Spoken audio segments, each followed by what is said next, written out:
On and off we go.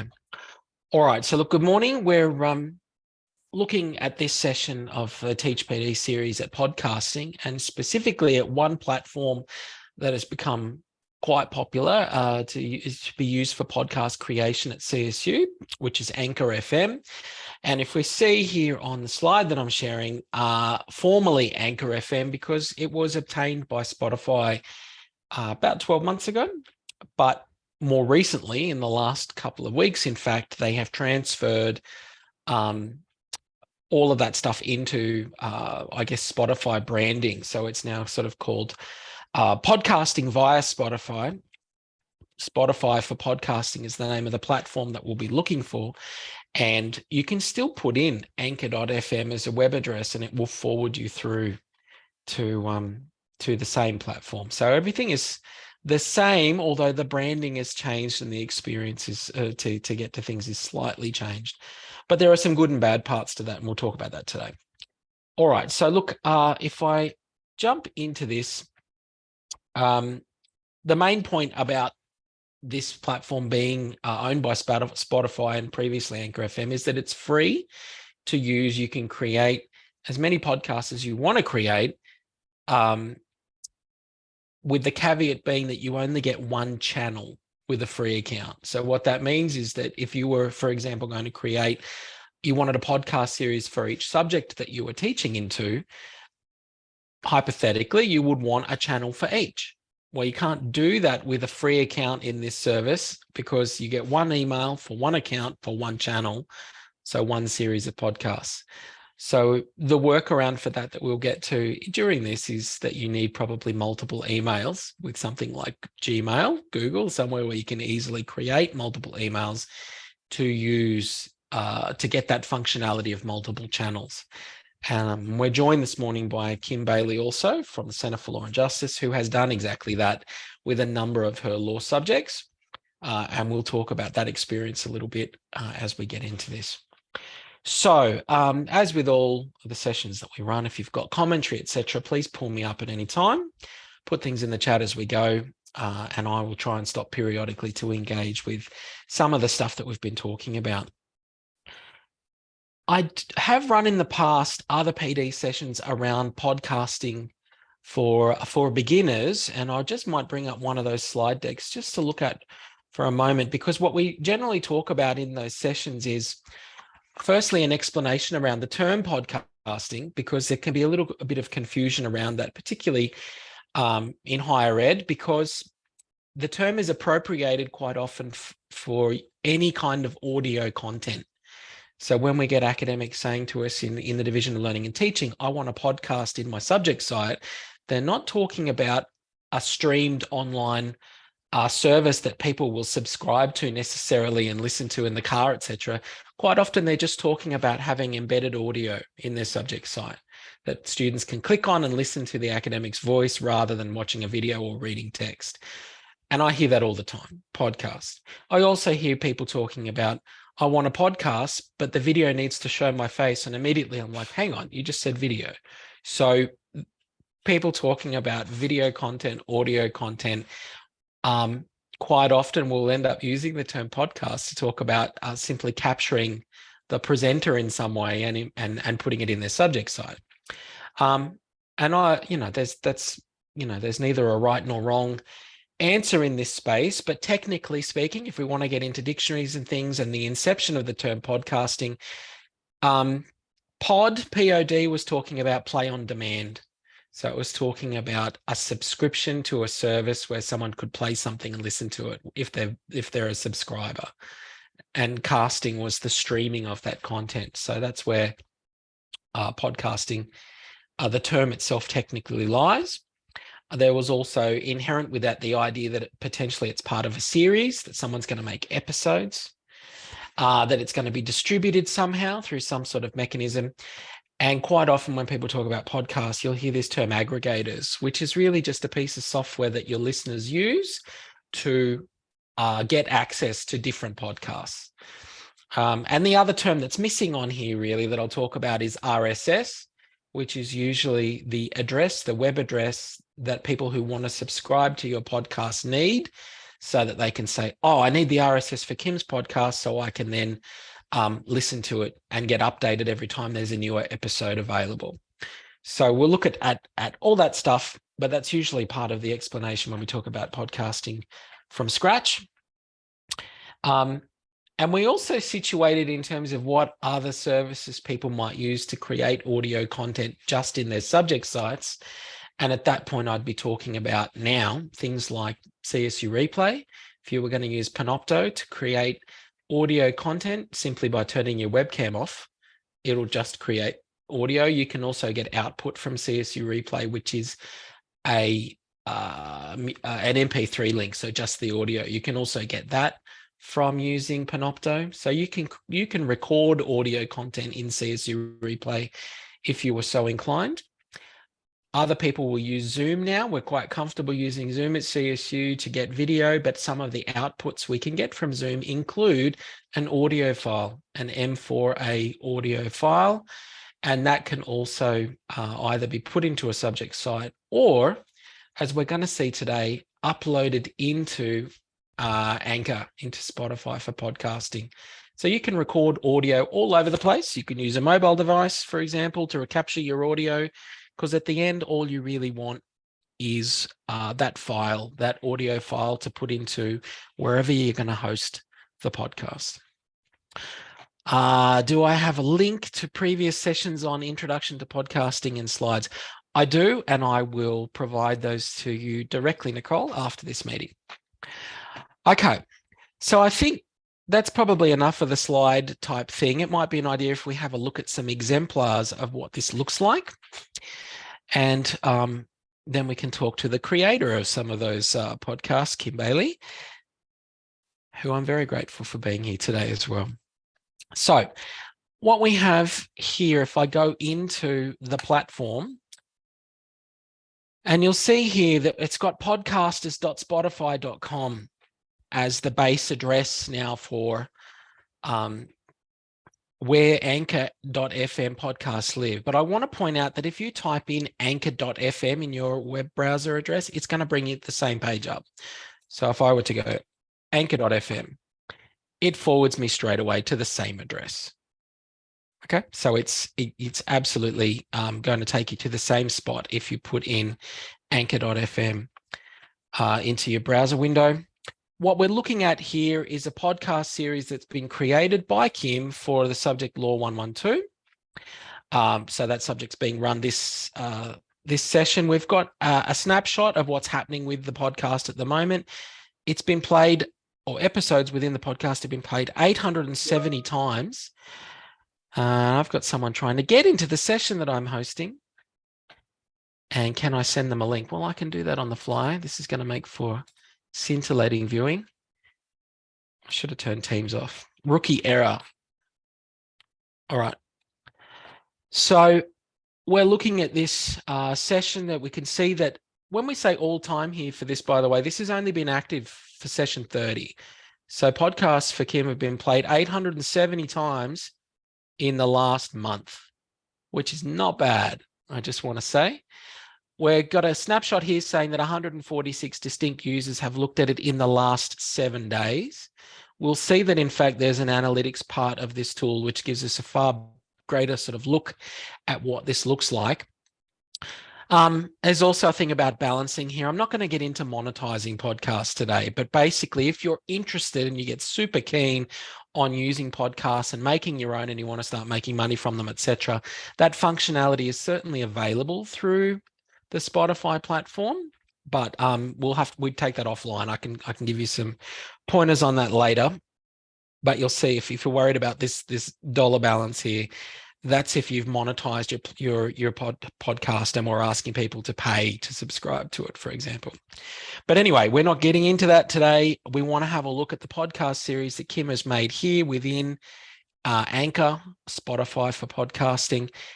Let's have a look at the number of episodes that she's created for Law 117. So she's recorded 7 episodes. By and large, you'll see that we're looking at about half an hour for the ones that she's put together. We'll talk to Kim in a minute about what's kind of gone into these and maybe her process. But I'd also, and I'm going to kind of break that down afterwards into recording our first podcast in this platform. But what you can see here is that we've got 7. We get dates around when they've been played. We can see how many times they've been played.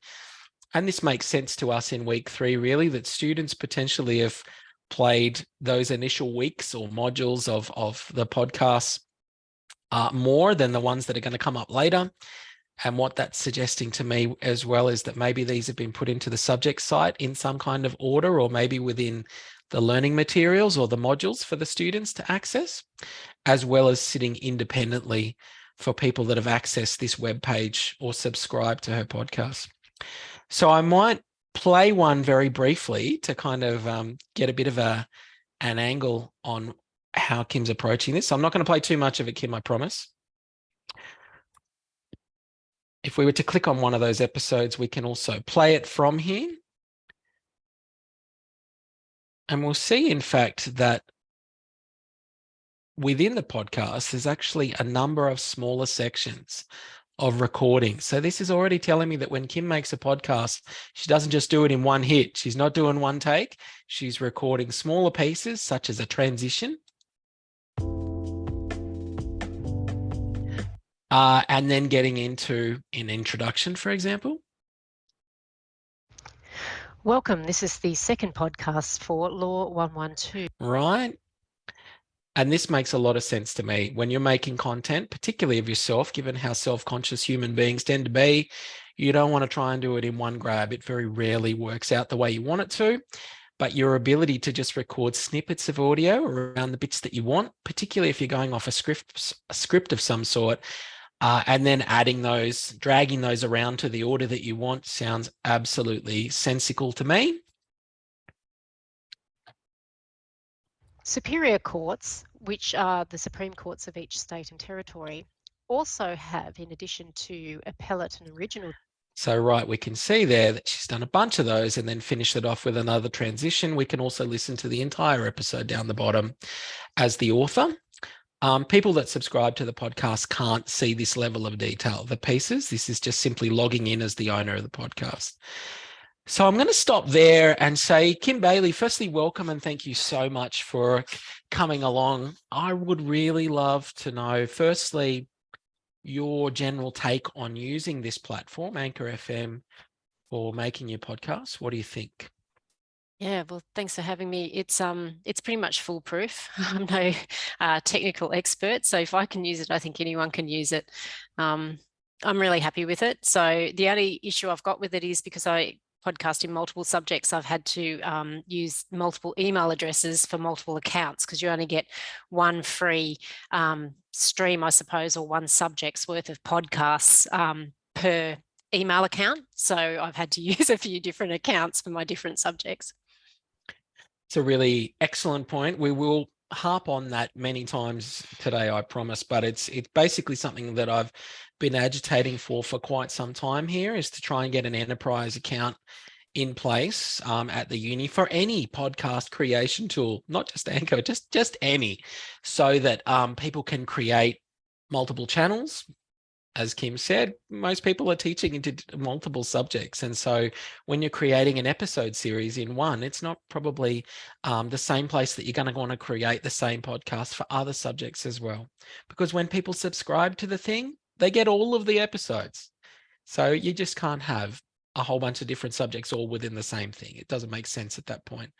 Not to mention if you start embedding them, you just don't want the wrong subject material appearing in the other place.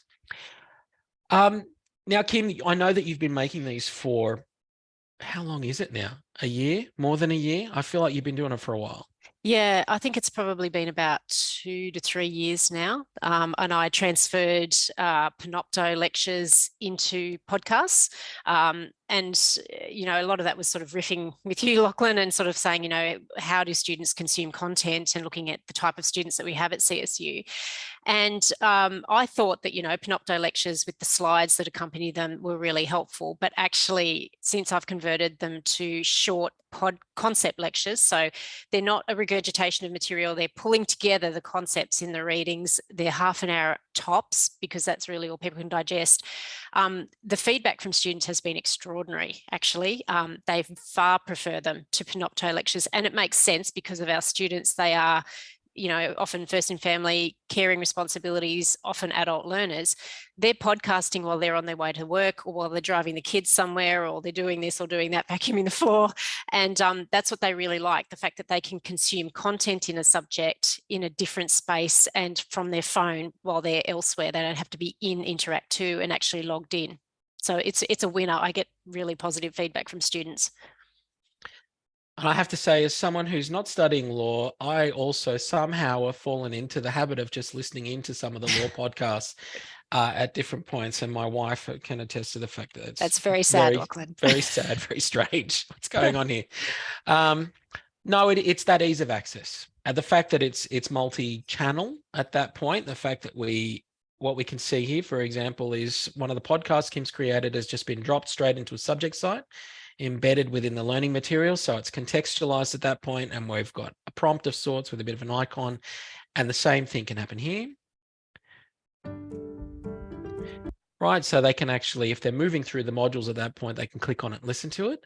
But on top of that, we've also got other places for students to access this. And I know we're going to find announcements in here telling students where you can subscribe to the podcast for this subject and get hold of it. We provide the students with a link to that. In Kim's subject, she also utilizes study guides. And the study guides essentially are one-pagers that are telling students, you know, for this week particularly, you need to do X, Y, and Z explicitly. And if we have a look at what some of those look like, there's one of them. If I get rid of that, within the study guides, I'm pretty sure in here somewhere, there's going to make mention of, make sure you listen to this week's podcast. And there is a link to the episode. So we've got embedded. We've got a hyperlink to the content. We've got the academic advocating for students to listen to that, both at the beginning before session even kicked off, in the weeks leading into it, because a number of these were made in that period. And then we also have the homepage where the podcast lives. And that's what we were looking at here in anchor.fm, podcasters.spotify.com. I also want to point out a few other features within this tool set. The analytics tab I find really interesting, because you can turn around and then say, actually, give me a breakdown of what this looks like from the first time that we were using them. And in fact, we know that Kim actually only made her first episode available at the start of February, which was then ready for students when the subject sites went live, let's say mid-March, effectively. And then they started listening to those. And then we get those spikes, probably along the lines of when each week was progressing in the subject. But Kim, you had people outside of your subject also listening to this. What has been your experience on that front? Yeah, it's a bit disconcerting, actually. I guess that's the thing with using a platform like this that's free and available on Spotify.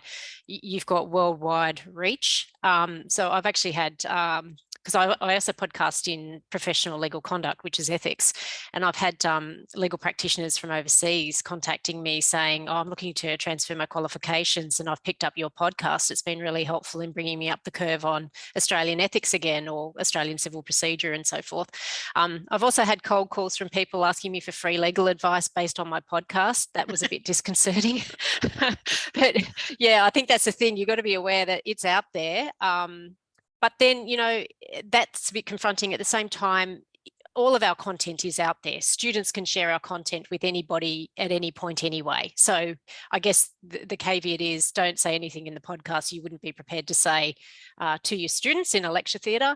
And you can also add, you know, I now add disclaimers to my podcast of please don't rely on this as legal advice, you know, and I'm not professing to give you legal advice and so forth. And I suppose if you're in medical fields or something like that, that you'd probably want to add that disclaimer as well. Those are all brilliant points. I think it's also worth mentioning quite explicitly that if you're going to make content that's going onto the web, whether it's unlisted or not, as long as it's publicly available, there are some things as educators with it for an institution like CSU we have to keep in mind. Decontextualized in terms of you can't identify individual students really within a podcast if you're making one. I would strongly argue that you shouldn't really be talking about details of an assessment task in a podcast that you are publicly broadcasting. Maybe you want to talk about, obviously, the pillars about the formative aspects of preparing for the task or those types of things, but you don't want to get into discussing the specifics in that sense. So it's those are things definitely to keep in mind. And I think that really gives me an opportunity to pivot at that point and say, from what I'm seeing here, Kim, you're using your podcasts in these subjects for quite a specific purpose.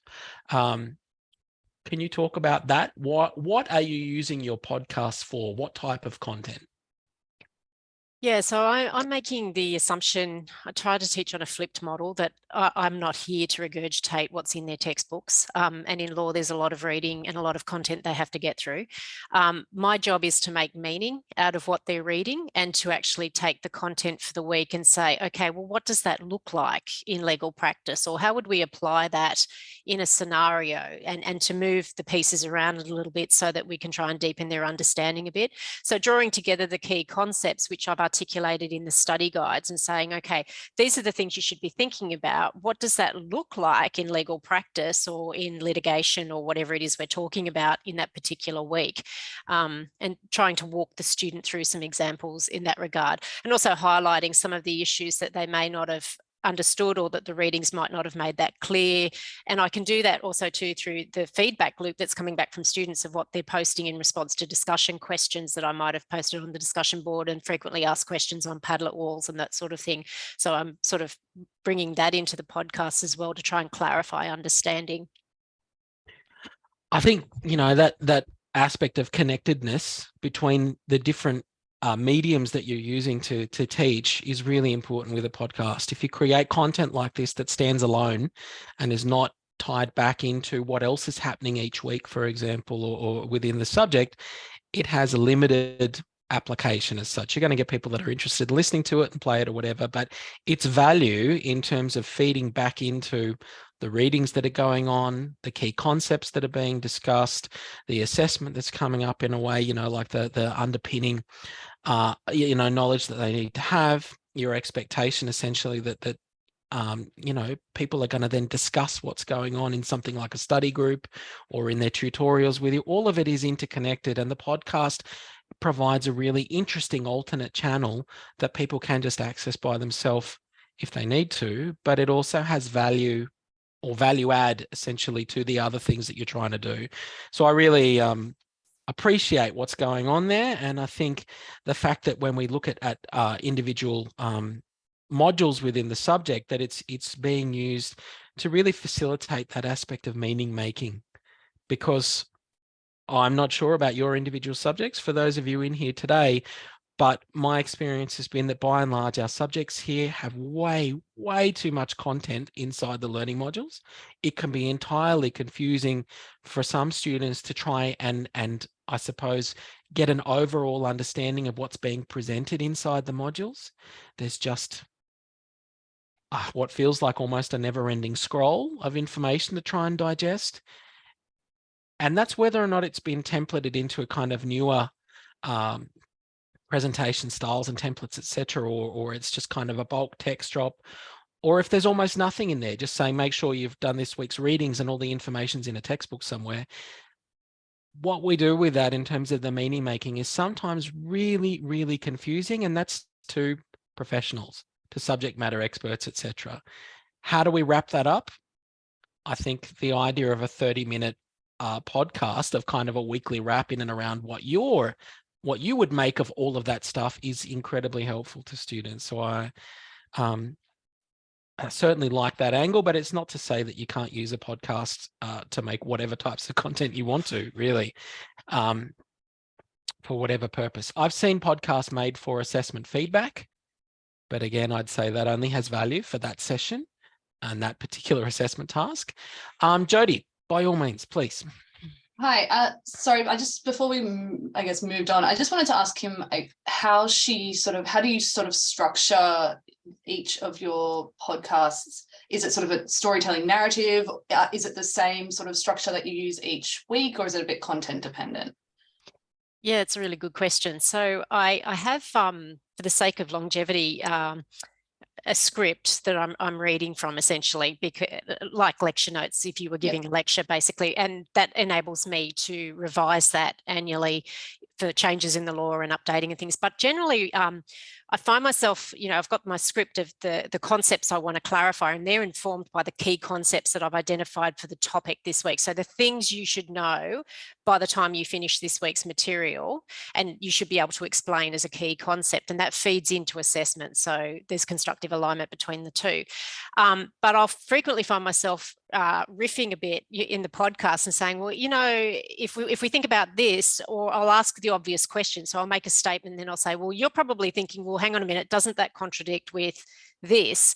And so then I'll answer the hypothetical question. I'm trying to anticipate what's the student thinking and what do they want to know when I'm trying to clarify concepts, rather than just this concept, this concept, this concept, like regurgitation of content. Yeah, so trying to have, I guess, almost a hypothetical conversation with myself, or with from a student's point of view. Right, thanks.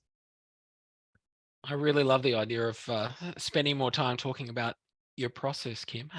You might not like that idea, but it is very interesting. And the moment kind of that I went into this and could see that it was broken down into different sections as well. As someone that's been obviously, teaching people how to make screencasts and other things for a long time, and saying, please don't try and make this all in one take. It's never going to work. You got to pause. You got to, potentially finish off one bit that you're happy with and stop, and then get other bits. And that's what one thing that I love, and I'm going to get into building within this platform in a second, is your ability to upload content into here as well. So you don't really have to just be on the spot in your studio with your headset on, ready to roll. You can have recorded the audio into a phone or somewhere else at any point and just upload that and add it in to the continuum for your episode, drag it around, if that helps. So if you're someone that walks around with a phone almost like a dictaphone taking notes or something that you want to drop in for whatever reason, you can certainly do that.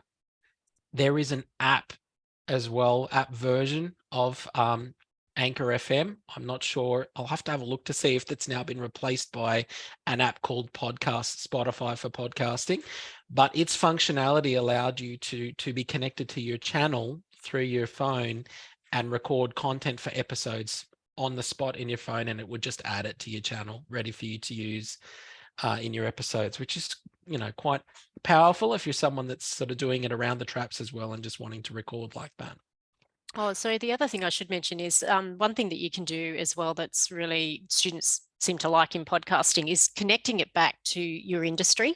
So if something's going on in industry at the moment that's quite topical, that relates to your content, drawing on that can be really helpful as well. And say, so I teach civil procedure, which is litigation, and every year we seem to have a spectacular piece of litigation being battled out in the public sphere. So, one year it was Christian Porter's defamation proceedings. So we were drawing on that and saying, look, if you have a look at the court file, which you can access on the court website, we're seeing this, this, and this. Why do you think strategically they're doing that? Well, the answer to that is this, and you've learned about these rules this week in our topic. So that's why these rules are relevant. So making that bridge between what's going on in industry and the real world is something you can do in the podcast that you won't be doing in your topic material online, because often it's more static.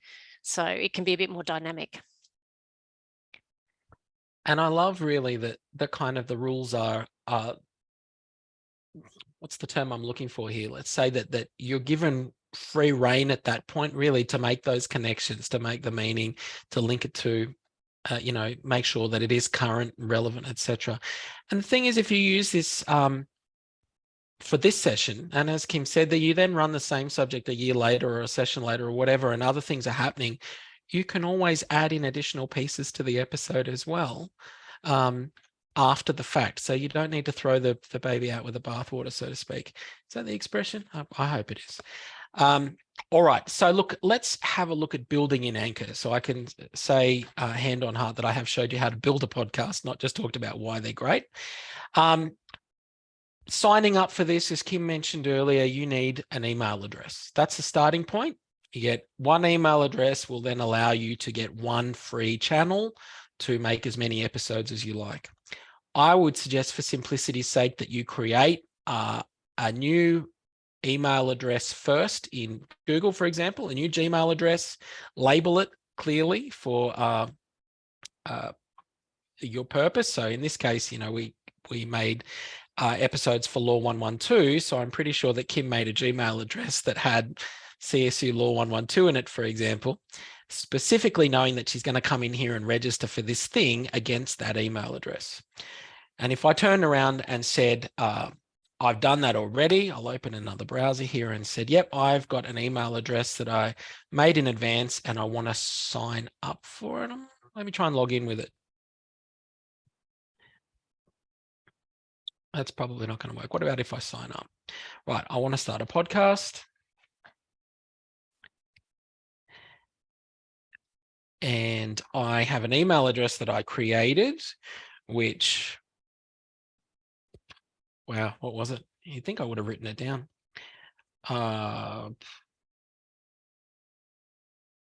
Podcast for lk@gmail.com, maybe. I'll say Lachlan. Stick in a password of some description. Sure. Now that you all know my birthday, I'll expect things happening in and around this time. Okay, and then sign up.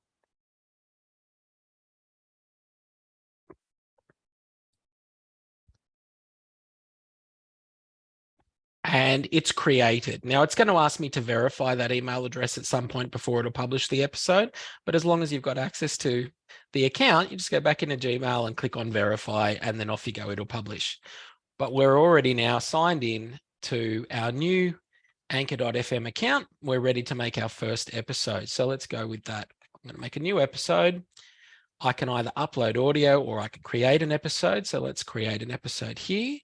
This interface is super easy to use. It's one of the reasons I love this so much. I can say, right, I'm going to record, or I want to work with transitions, or I want to upload audio that I've made somewhere else. So let's go with record.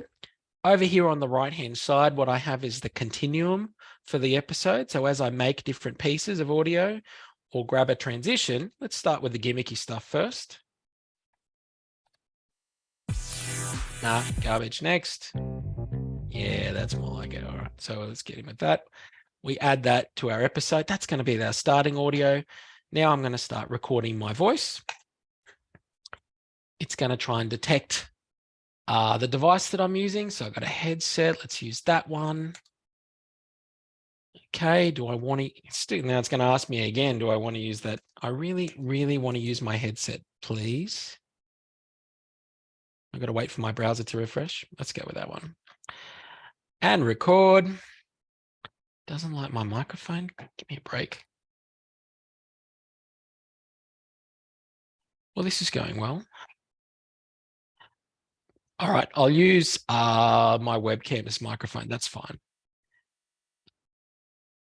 Okay, so it's now capturing my voice. So I'd be going with, all right, welcome everybody to this week's episode of Lachlan Does Amazing Things. And, you know, we're going to be doing X, Y, and Z. So let's say I've been talking for 5 minutes and done the bit that I wanted. Stop. It's going to process that aspect. I can already add it to my episode over here. If I hit the plus, it adds it to the timeline. Once it's finished processing, it only takes a moment, particularly if you're recording in short snippets. It'll get added to the continuum, and then I can preview either the whole episode, including the audio,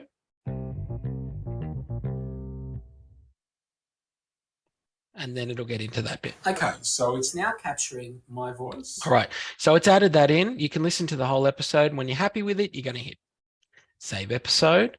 You can come back in and edit this after the fact as well. So if you're worried about having to have made edits to the audio at a particular point in time, you can either do it here, you can do it here, edit the audio, and it will open a continuum. If you're familiar with Audacity or other types of software that we use for audio. It's the same sort of thing. You're just cropping.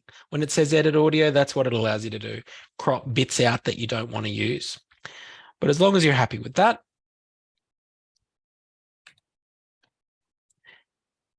your episode is basically ready to roll. It'll tell you how long it is. You can listen to it again if you want, but you can save it, and it's got to be finished processing before the save button will be visible. But we're pretty much done at that point. We'll look at what this looks like in terms of distributing it, how you get the link, how you embed it in a second. But once I hit save, it asks you for a few details. Give it a title, give it a description. Don't put too much time into the description, because by and large, you're giving people a link which will go to playing the audio back. So they're not really going to see the description around the episode unless they're coming to the home page of your channel and reading it. Most of the time they won't. Nicole. At what point then does it become publicly available? Like, so you've saved this, so is that just now still accessible to you only? That's right. Yeah, right. It's not published yet. And there is a distinction to be made here between the first time that you use this, when you haven't verified your email address yet, which I haven't done. It won't publish them at all until you've verified your email address. Yep. But like on Kim's channel or other ones that I use, as soon as you finish this process, it'll publish it. And there'll be a button that actually says that. So in this episode, blah, blah, blah, blah, blah. Underneath, you can also set a publish date if you're not happy for it to be available until a particular point in time, but that's on you. There's a few Spotify specific features if you want polling or Q&A to be available through Spotify around your episode. To be honest, we don't generally use that stuff. Firstly, because I don't just want randoms around the world sending me Q&A around my podcast episodes. If I'm getting questions from people around this, I want it from my students in my subject site. And then lastly, you have a few other options. Do you want this to be done in seasons? I don't know whether you're going to make that many podcasts that you need seasons of it, but maybe you could put that in. Numbering your episodes, potentially you could do that. Then there's a couple of other options in there that Spotify likes to identify, like whether the content in it is explicit or not, or clean. So it's probably going to be clean. And then you can customize the art or the thumbnail that appears next to your podcast, basically that image. So if you've got a picture of yourself or of anything at all, you can upload that so that it appears next to the episode. Then we hit next, and it's telling me, because I've never done this before, verify your email address. So, okay, I can do that. But for argument's sake, once you've actually gone through that, it will publish and be available for you to use. Now, once you've actually published your episode and it's appearing in your episode list, and we can come back here to Kim's page, you'll see all of them sitting in here, how long they are, how many times people have clicked on them and played them, whether through a link that you provide or it being embedded. But what I want to look at with each episode is this information that we have about sharing the episode. So we get the hyperlink, for example, that you could put anywhere you like. Kim put it in her study guides, but you could, send it out in an announcement or whatever. We also get the embed code, and that's really the heart of what I want to get to at the moment. We get the code copied to the clipboard. I then find somewhere within a subject site where I'm going to build new content or add to existing content. So if my edit mode is on, build content, item.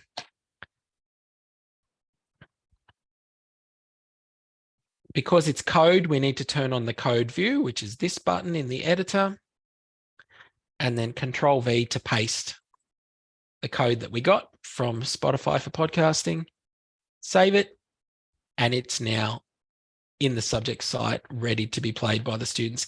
So easy to basically share the content. A link and embedding it, and there it is. At that point,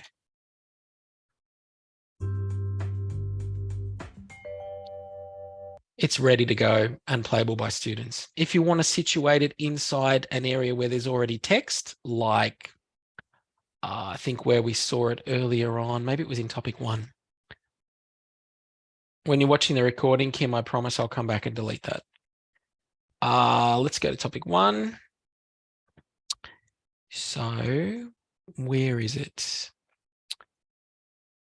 Let me just scroll through. Listen, right. So it's embedded inside the text like this. So if you've already got text in your modules and you want to sit a podcast in the middle of them, it's pretty easy to do. My strategy for doing that is we find another area of text where she doesn't have one. So this one, for example, if you edit that text, find the part where you want to put the podcast. So let's say that I wanted to put it here before this thing starts. What you can do is put in what we call a marker, something that's easily identifiable. I'm losing my words today. 4 X's. Now, at that point, if I then click on my code view, there are the 4 X's. I can highlight over the top of those and then Control V to paste. And it will drop my podcast right in the middle of my text. Very easy to do. So it doesn't just have to stand alone by itself. You can just drop it into your pre-existing content quite easily. I'll cancel that. And I will go back to topic 2 and delete that, or have that at least ready for later. But that's how we share the content that we've made inside Anchor FM, or Spotify for podcasting. I'm going to have to keep saying. There is a tab in here called Interact as well in the dashboard. And that is those features that we're not really using, the Q&A and the polling. But if you're wondering what it does, that's what's available in there. The other thing I want to show you in this platform as well, underneath your settings, this is once you've verified your podcast, right, your email address, you can come into your settings and have a look at this section called podcast availability. And what I'm really interested in is not just the base page, which is this web address, really. It's this thing, the RSS feed. You want to get this URL to give to your students and put it in an announcement or in your subject site somewhere saying, for those of you who want to subscribe to this podcast, here's the RSS feed. Now, they will have any number of applications that will do that if they use iTunes, Spotify, Google Podcasts. Look, there's millions of different applications that people use to subscribe to podcasts.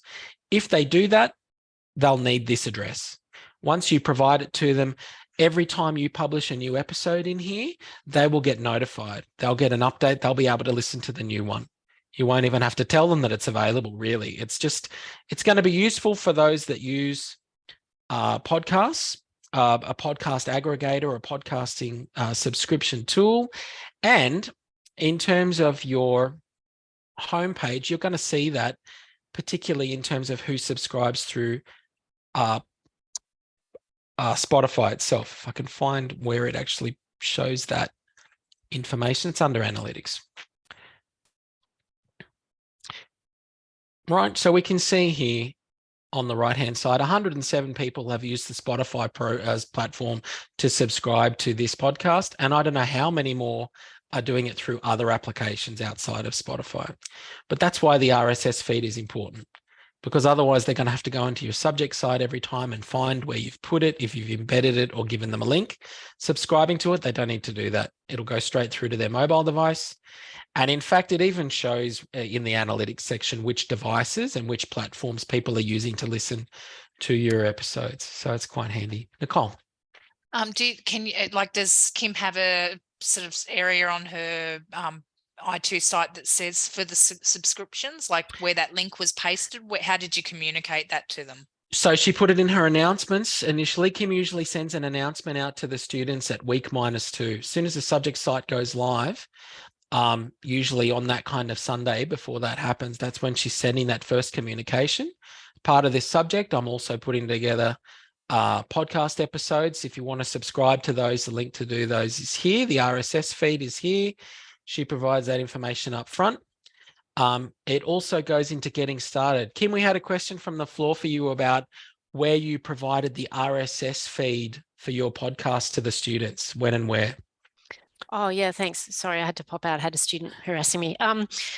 Yeah, I put them in the announcements, but right before we start our session as well, to tell students that these are available. And I actually find, quite interestingly, minus 3 weeks before we begin teaching, you've got quite a lot of plays happening, because students like to actually start getting up the curve. And I guess they sort of see it as a way of familiarising themselves with how you're teaching and what you're doing in the subject as well. So I communicate it via announcement, but I'll also continue it it's embedded in the materials, so they can access it that way too. Yeah, that's a good point. And for people going to the base page, for example, listening to an episode, the ability to subscribe to it is there. If I was to find, let's get the URL for Kim's page. If I share that, give me the URL. If I go into it in another web browser that hasn't logged into this. Okay, so this is what the page looks like to a student. If they've clicked on it and opened it up in full screen, what Kim's page looks like. I can listen to it. I can send Kim a lovely message. Kim, your podcast is amazing to me in South Africa, trying to get out of jail. Or what I can also get from here is the RSS feed to listen to this. What else can I find? I can play back the episode in line. Where's the link? Where is the RSS feed? If I click on listen on Spotify, what's that going to do for me? I'm just trying to find where the RSS feed is through the web page. You have to actually go into the episode details. Aha, thank you. I always forget how to find it, but yeah.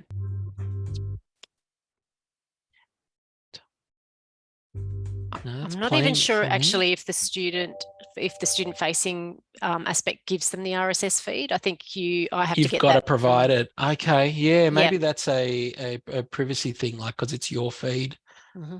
I wonder. Okay, well, anyway, as the owner of it, you certainly get it from your settings and podcast availability. That's where you find it. All right, so look, I think we're pretty much getting close to time. Are there any questions from the floor, Jody, at all, or Kim, commentary you want to add at this point around the use of this tool? Are you going to continue using it, Kim? That's my question. Yeah, absolutely. Yeah, I really recommend it. It seems to resonate with the students a lot. They much prefer it to anything that's bounded by our learning management system. So, and it's not as hard as you think it is. It's actually pretty user friendly. And I actually found it a lot easier to produce than I did the Panopto recorded videos. Wow, that's an indictment. But easier than Panopto, I have to agree. For tools that we have that we do get licenses for, the learning curve for how to use them in a variety of ways can sometimes be a little steep, but the fact that we've been through the aspect of creating an account, making an episode, publishing it, and then sharing it in a multiple variety of ways in about 20 minutes certainly speaks to that same point. What do you think, Jody? Yeah, it's interesting. I use a lot of podcasts from sort of ABCRN and, already existing ones. And so I was sort of interested to see if, I guess the level of work it would take to design something specifically, because they're never going to be a perfect sort of fit for the topic. So just, I guess, the level of effort in developing something topic specific. So yeah, I'm wondering if transitioning out of doing standalone lectures and then having a podcast and sort of just wrapping it all up as something more accessible. I do mostly master's students, so they're very time poor on a good day. So yeah, it might be a good fit for my student cohort. So yeah, it's been interesting. Thank you. My pleasure. Look, I can't say it enough, but thank you, Kim Bailey, for also coming along and adding some flavour to this, a bit of meaning making for this PD session as well. And I think obviously the amount of use that we're seeing from this, how much it's being accessed even in such a short time period. Week 3, been available for just over a month, and you can see the take up from the cohort and outside the cohort as well in this instance. So happy podcasting. If you've got any other questions, etc., around using Anchor or getting your content audio content into this platform through some of the other channels we talked about. It's very popular as well for people that want to just capture things in Zoom sessions, just the audio for it. So it's not even just about you as a solo actor in this space making content. If you're having catch-ups or meetings with people through Zoom, you get the audio file, you publish it into your podcast, and bam, you've got multiple actors in the same context as well. So it's very versatile. And I think, has a lot longer life than just one offering of the subject. So enjoy, and I will see you at the next one. Thanks, everybody. Thanks very much.